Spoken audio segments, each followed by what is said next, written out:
So here we are outside Red Bull, just ahead of the team photo. Christian Horner's been good enough to have another word with us today. Christian, congratulations. It's a monkey off the back, I suppose. Yeah, no, it's been a great performance from the whole team today, and you know, to have managed to get the win, tremendous performance, by all these guys and girls, and back home in the factory in Milton Keynes. Here he comes. He takes the bag, accepts the round of applause. He drove a nigh on perfect race, would you say, by his standards? Absolutely. He did the right things at the right time, and he made the right calls. Strategy rise, the pit work in today was absolutely fantastic. So great team result. Just before we came back on air, I was saying to Christian, shouldn't Lotus have pitted Raikkonen before Vettel?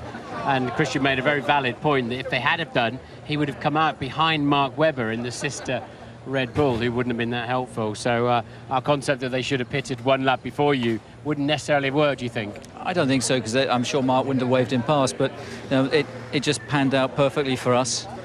We needed to stop both the guys on that lap because they were both in trouble tyre-wise, and that was the earliest we dare go to get to the end of the race. So great performance. So you were massively relieved then when Raikkonen followed you into the pits then?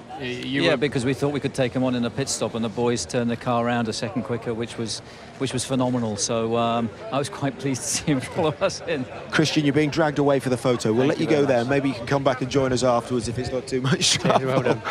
In the meantime, we'll just have a quick look at this peering in. And Sebastian Vettel, as we were saying, he's a team man. And clearly the relationship is a very paternal one, you'd have to say, between Christian Horner and Sebastian Vettel. I think every team owner who's got a talented driver, or team boss rather, realises that another key ingredient to the whole thing is the driver. And mustn't forget Mark, of course. They've got a fantastically strong team in their drivers, but Sebastian did what he's known for today, didn't he, Martin? I always think it must be purgatory for the driver who didn't win the race in the team, though, like Mark at the moment. I mean, he's had his days, but right now he's got to smile and he's got to be part of it. But it must hurt like crazy. You can't always win, can you, Martin? But he's part of the package, he's part of that operation. He's part of developing the car. Yeah, and he's certainly not the weakest link. That is a fact. So both drivers then legging it out of there.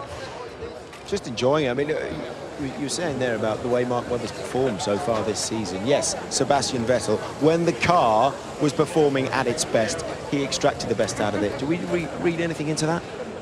Sorry, just go with that again. I was watching that guy about to take us out there. Sorry. When the car was performing at its best, Sebastian Vettel extracted the best out of it, the most out of it. I mean, would you say that tells us something about the kind of driver he is?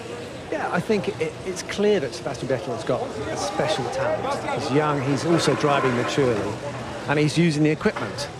He, for some reason, didn't go with the 2012 type mods or whatever it was they had for the car that Mark was using. And Mark clearly had an advantage. Finally, he's come round to using it, and he's found it to his liking. And he's proven that he's got just that little bit extra. But it's not a lot. I mean, it's only a small difference. OK, quick break from Red Bull as we head next door to McLaren. Ted's got Martin Whitmarsh there.